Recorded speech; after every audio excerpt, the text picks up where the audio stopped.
Il est 13 h, bonjour à tous. Merci de nous suivre sur RTI 1. Découvrons les titres de ce journal.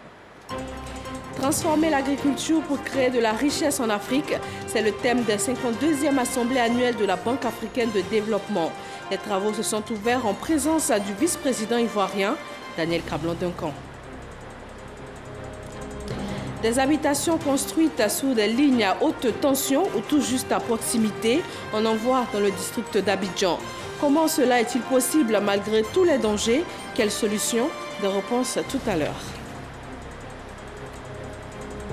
Manchester en Angleterre, après l'attaque terroriste qui a fait 22 morts et 59 blessés, dont des enfants, le niveau d'alerte a été relevé de grave à critique. Une nouvelle attaque serait imminente.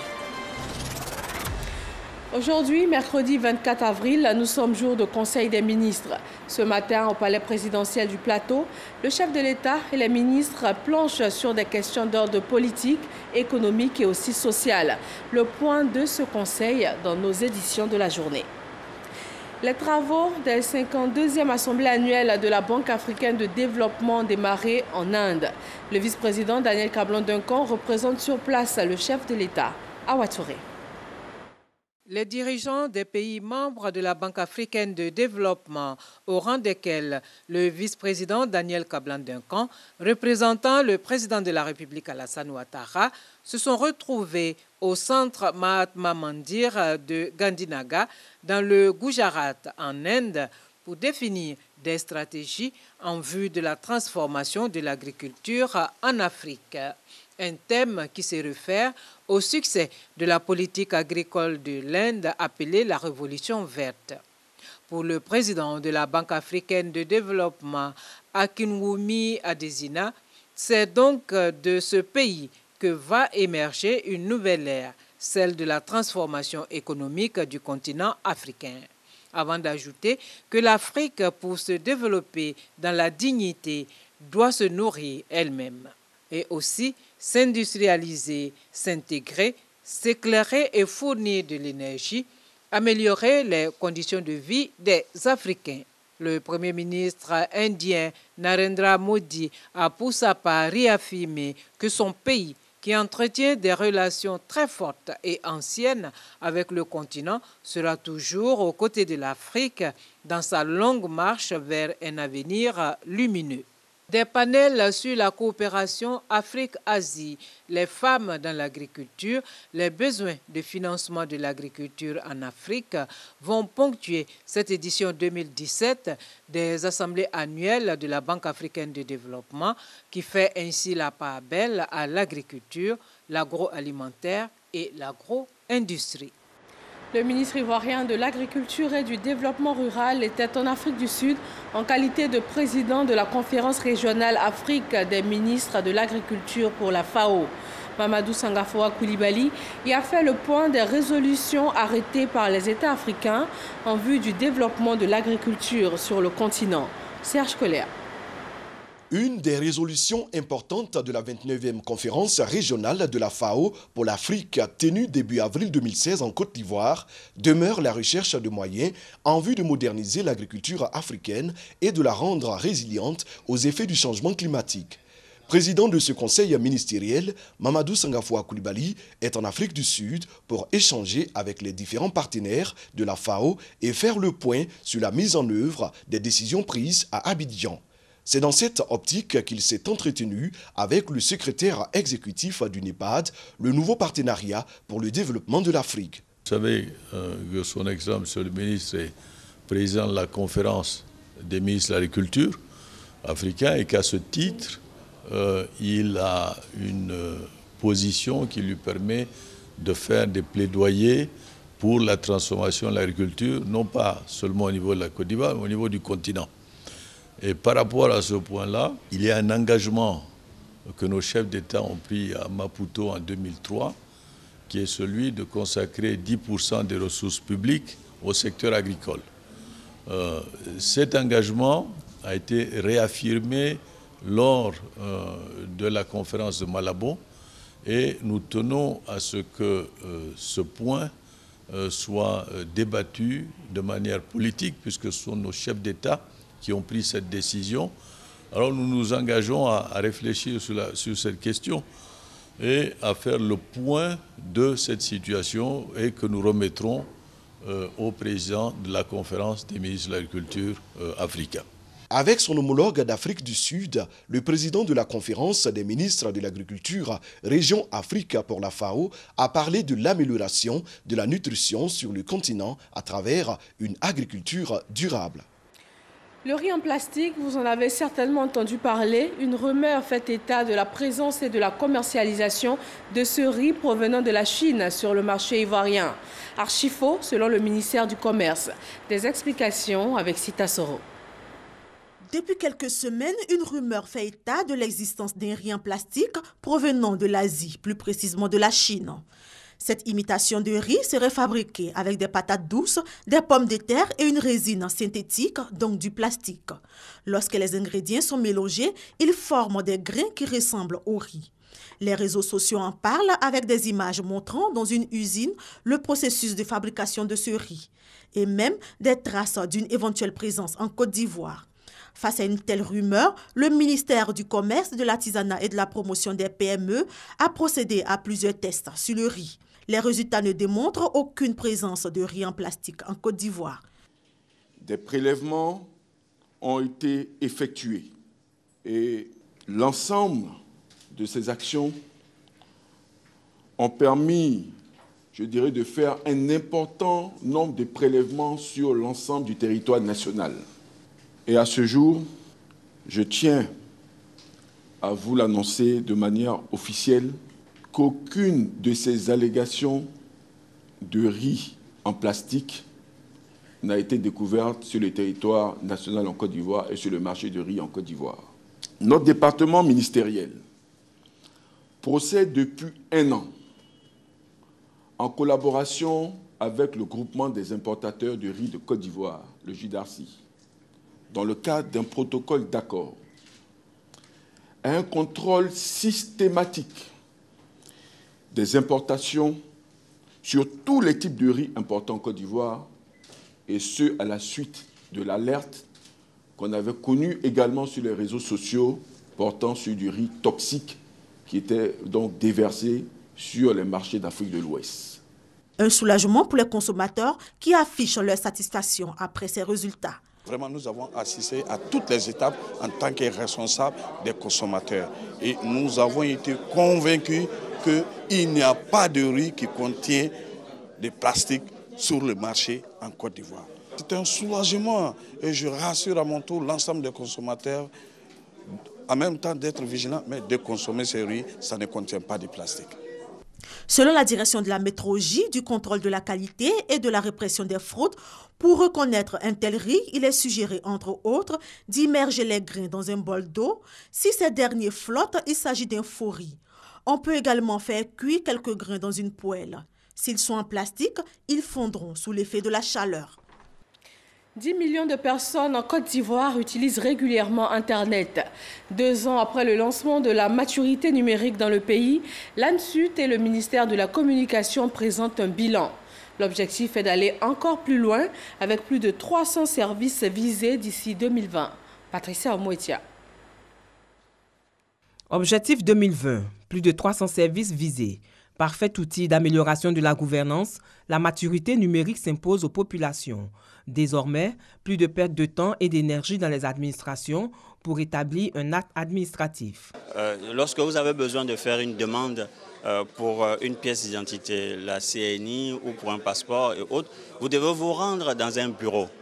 Aujourd'hui, c'est de faire en sorte que cette démarche-là, vous puissiez la faire à travers votre téléphone mobile ou un ordinateur simplement. Le projet e-Gouv a été lancé pour accélérer le développement. 2 ans après, quelques administrations, notamment l'éducation, la santé, l'emploi et le tourisme, sont touchés. L'objectif, c'est de dématérialiser la totalité de la relation entre l'administration et le citoyen. Nous en sommes capables, puisque l'inventaire a été fait de tous ces services. Je crois savoir qu'il y en a à peu près 300. À la fin de cette année, si le calcul a été bien fait, nous devrions être à 145. Poursuivre donc la marche vers l'utilisation le moins possible du papier. Le projet avance, mais beaucoup reste à faire. La Côte d'Ivoire fait un grand effort, mais il y a toujours des lacunes qui existent. Et une des lacunes, c'est le contenu des sites web. Je pense qu'on a besoin de plus d'informations, plus de services en ligne. Le coût d'accès est un peu élevé. Et si ça présente une barrière pour l'accès au net, ça va aussi créer des problèmes. La finalité de tout cela, c'est que le citoyen ait accès à l'information. Si nous n'arrivons pas à y mettre des contenus qui répondent aux besoins des citoyens, nous n'aurons pas véritablement atteint nos objectifs. Les différents acteurs perçoivent le potentiel du numérique comme facteur de développement des entreprises. Les secteurs des télécommunications et informatiques sont clairement en avance. L'objectif majeur est de toucher plus de 300 entreprises d'ici 2020. Le ministre de l'Emploi et de la Protection sociale porte à la connaissance des populations vivant en Côte d'Ivoire que le jeudi 25 mai 2017, jour de l'Ascension, est déclaré jour férié et chômé sur toute l'étendue du territoire national. Il y a tout juste une semaine, le Conseil des ministres décidait du plafonnement des prix du logement social à 12 500 000 francs hors taxes et pour le logement économique à 23 millions hors taxes. Comment cette décision gouvernementale est-elle perçue sur le terrain? Francis Boifo. Construction des logements sociaux et économiques en Côte d'Ivoire. Le projet s'étend sur toute l'étendue du territoire. L'opération lancée par le gouvernement devrait permettre aux Ivoiriens économiquement faibles d'avoir un toit. Sur le terrain, le prix unitaire des maisons pose problème. Je suis allé sous la de Bassam, sous la de l'épée, sous la de Dabou, mais les prix sont trop. Ils parlent dans les 13 à 14, 15, 16 millions, alors que normalement ça doit être peut-être 10 à 12 millions, ça peut aller peut-être. L'État décide de réglementer le prix en tenant compte des attentes des candidats au logement et des besoins des promoteurs immobiliers. Ce décret fixe le prix maximum de vente des logements à caractère économique à 23 millions de francs CFA hors taxes et celui des logements à caractère social à 12 500 000 francs CFA hors taxes. C'est des seuils qui sont fixés, en dessous desquels, évidemment, les constructeurs ou les promoteurs peuvent bénéficier de facilités fiscales. C'est un début de solution à l'accessibilité du logement social. Je salue très bien la mesure et j'ai pris que le gouvernement suive ça à la lettre. La Chambre nationale des promoteurs immobiliers agréés de Côte d'Ivoire apprécie la décision du plafonnement du prix unitaire du logement social à 12 500 000 francs CFA et à 23 millions pour le logement économique. Au-delà de la prise de ce décret par l'État que nous trouvons vraiment salutaire, il faut maintenant que les clients ou les futurs clients puissent avoir des crédits auprès des banques.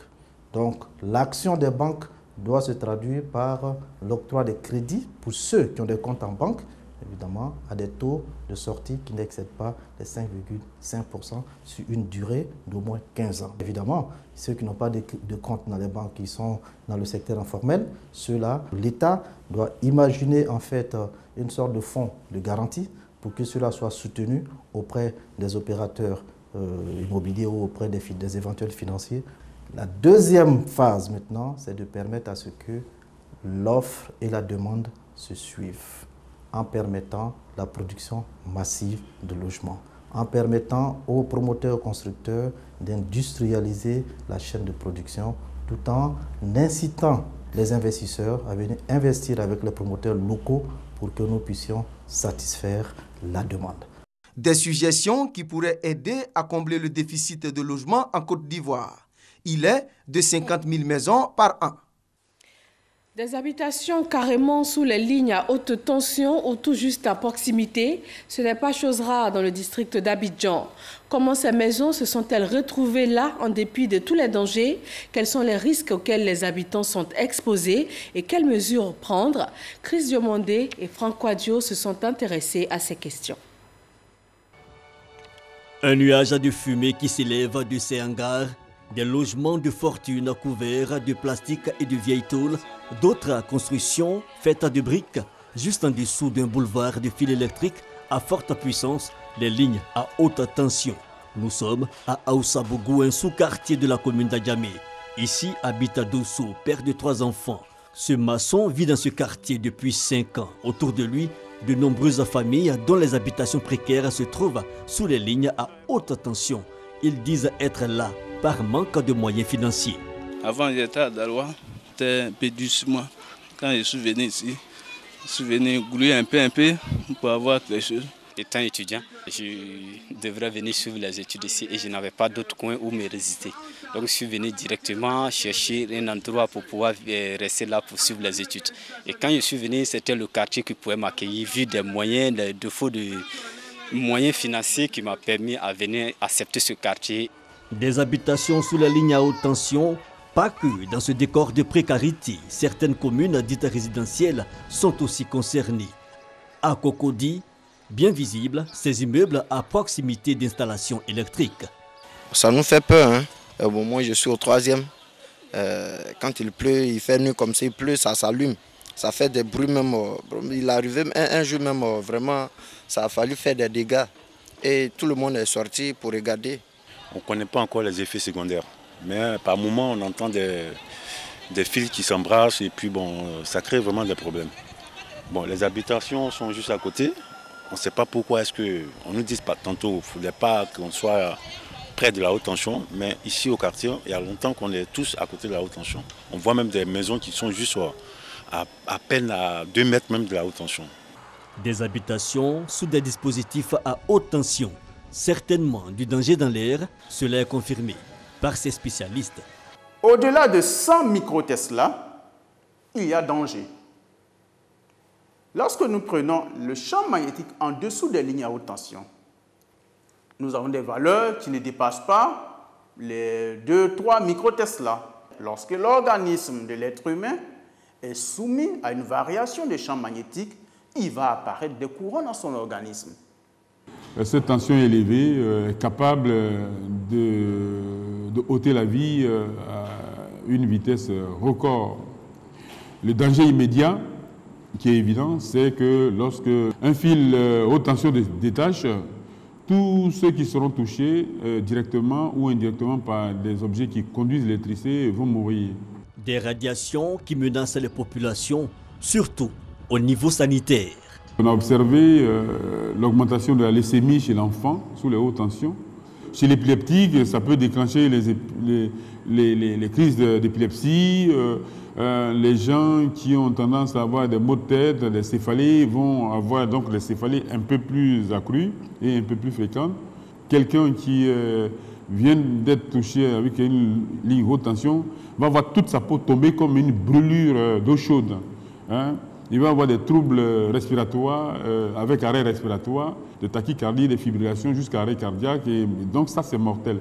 La communauté scientifique, certes pas unanime sur la question du risque sanitaire, mais une certitude, ces lignes à haute tension sont de grands réseaux de transport d'électricité. Autrefois isolés des lieux d'habitation, les hautes tensions, ces fils électriques de grande puissance, sont aujourd'hui rattrapés par l'urbanisation. Une situation qui préoccupe. S'installer en dessous des hautes tensions, c'est mettre sa vie en danger. Il est indiqué de respecter certains reculs par rapport à ces installations. Et donc les servitudes à respecter varient en fonction du type de ligne. Quand vous avez des hautes tensions, il est indiqué d'être au minimum à 15 mètres de la ligne de haute tension. Et donc si vous êtes à 15 mètres de part et d'autre, le couloir à respecter doit être au minimum de 30 mètres. Monsieur le ministre en charge de l'urbanisme a instruit nos services et nous sommes en train de réfléchir actuellement à des textes qui seront bientôt présentés au niveau du gouvernement pour interdire de manière formelle toutes sortes d'installations en dessous des hautes tensions et d'autres types d'installations dans les servitudes des équipements.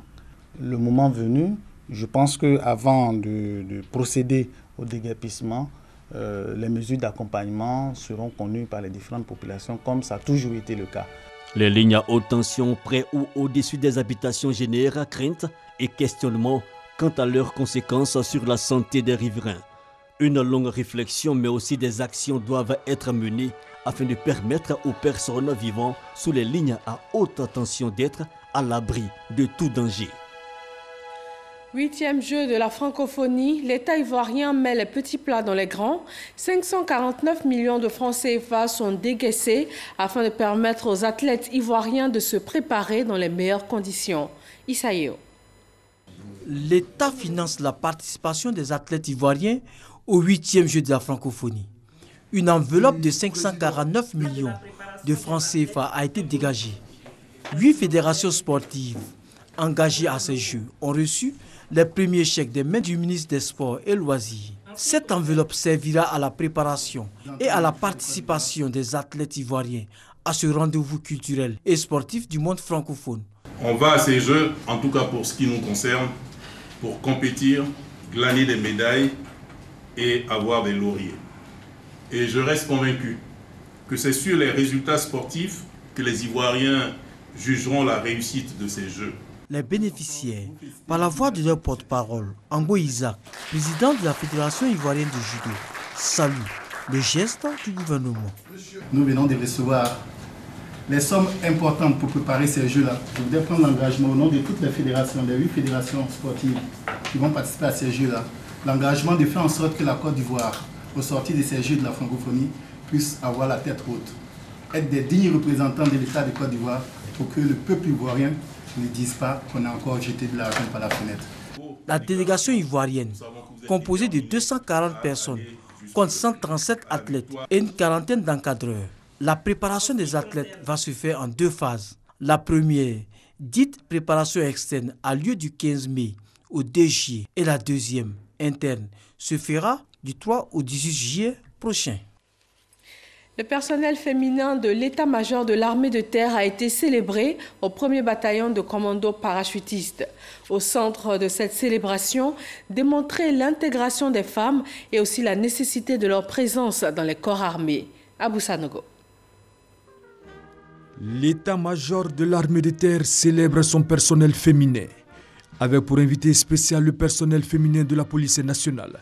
La 3e édition de la journée de la femme de l'armée de terre vise à faire prendre conscience aux femmes de leur potentialité, rappeler aux hommes le rôle que peut jouer la femme dans l'armée et susciter le respect et les vocations chez les civils. En programmant donc ces activités, l'état-major de l'armée de terre veut toucher l'esprit et le corps à travers le sport, la réflexion, les exercices de coordination et d'audace.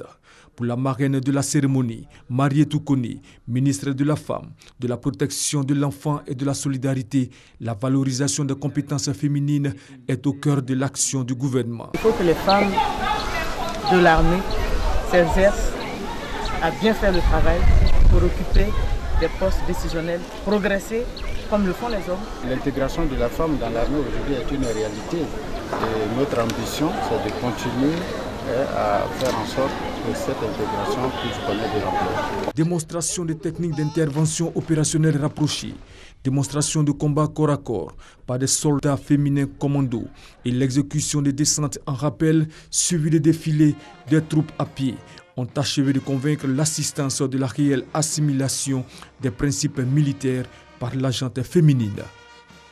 Dans le département de Bondoukou, une quarantaine de femmes ont été formées à la gestion des coopératives et à la commercialisation des produits agricoles. Une formation dans le cadre du projet de l'autonomisation de la femme rurale pour l'appui et l'encadrement des coopératives. Mamadou Kwasi. Pour leur prise en charge socio-économique et surtout pour lutter contre la pauvreté, les femmes de la sous-préfecture de Tabaye dans le département de Bondoukou se sont engagées dans l'agriculture. Et ce, à travers le maraîcher, la culture du manioc, du riz et l'anacate. Mais les productions ont du mal à être commercialisées faute de politique. Cette situation de mévente sera dans quelques mois un mauvais souvenir pour ces femmes de Tabaye organisées en coopérative. Elles bénéficient grâce à l'ONG Adiakien d'une formation sur la gestion d'une coopérative et la commercialisation de produits agricoles. Cette initiative soutenue par le FIRCA, Fonds interprofessionnel pour la recherche et le conseil agricole, vise à contribuer à l'autonomisation de la femme rurale. À travers cet atelier, nous voulons lui apprendre à se prendre en charge, à prendre sa famille en charge, les enfants, et à travers leur activité l'activité qu'elle mène déjà. 3 modules étaient au programme de cette formation, à savoir la comptabilité simplifiée, la commercialisation des produits agricoles et la gestion d'une coopérative.